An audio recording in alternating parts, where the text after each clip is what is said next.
আপুনি যাক ভাল পায় সি আপোনাক অৱহেলা কৰে নেকি? যদি অৱহেলা কৰে তেতিয়াহ'লে আজিৰ ভিডিঅ'টো আপোনাৰ বাবে। সময় আৰু পৰিৱেশ সদায় সলনি হয়, কিন্তু ভাল বন্ধুত্ব আৰু সম্বন্ধ কেতিয়াও সলনি নহয়। প্ৰেম নামৰ কিতাপখন হাঁহিৰে আৰম্ভ হয় আৰু চকুৰে সমাপ্ত হয়। পাহৰিব তাক পাৰোঁ, যাক মনত নেপেলাওঁ। তাক কেনেকৈ পাহৰিব পাৰোঁ, যাক মনত নেপেলাই থাকিব নোৱাৰোঁ। কিছুমান মানুহক আমি যেনেদৰে ভাবোঁ আচলতে তেনেকুৱা নহয়। আমি ভবাতকৈ বহুতেই বেলেগ। সময়বোৰ হেৰাই যোৱাৰ পাছত এটা কথা প্ৰায়ে অনুভৱ হয়, মা দেউতাই প্ৰতিটো কথাই সঁচাকৈ কৈছিল। সম্বন্ধ এটা তেতিয়াই জীয়াই থাকে যেতিয়া সম্বন্ধটোত হৃদয়ৰ পৰা আৰম্ভ হয়, প্ৰয়োজনৰ পৰা নহয়। এদিন তোমাৰ এনেকুৱা এটা সময় আহিব যিদিনা মোলৈ নহয়, মই দিয়া মৰমবোৰলৈ বহুত মনত পৰিব। সেইদিনা মোক বহুত মিছ কৰিবা আৰু বিচাৰিলেও কাষত নাপাবা। কপালত আছেনে নাই নেজানো, মোৰ হৃদয়ত আছা আৰু সদায় থাকিবা।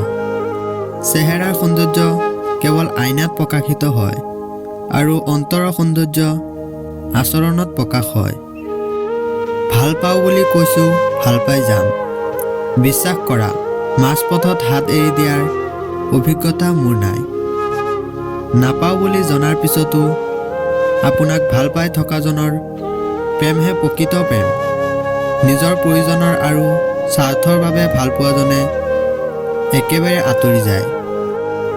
অভিমান আৰু খঙৰ আঁৰত লুকাই থকা মৰম যিয়ে বুজিব নোৱাৰে তেওঁ কেতিয়াও কাৰো আপোন হ'ব নোৱাৰে। দুখীয়া ঘৰৰ ল'ৰা ছোৱালীয়ে গম পায় এই পৃথিৱীত জীয়াই থকাটো কিমান কষ্টকৰ।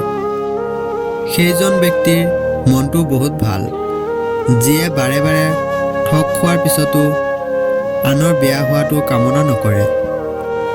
এটা কথা মনত ৰাখিবা, আনক দুখ দি কেতিয়াও সুখী হ'ব নোৱাৰা। আনক কন্দুৱাই কেতিয়াও হাঁহিব নোৱাৰা। আনক কষ্ট দি কেতিয়াও শান্তি নোপোৱা। টকা পইচা আৰু সা সম্পত্তি লৈ কেতিয়াও অহংকাৰ নকৰিবা।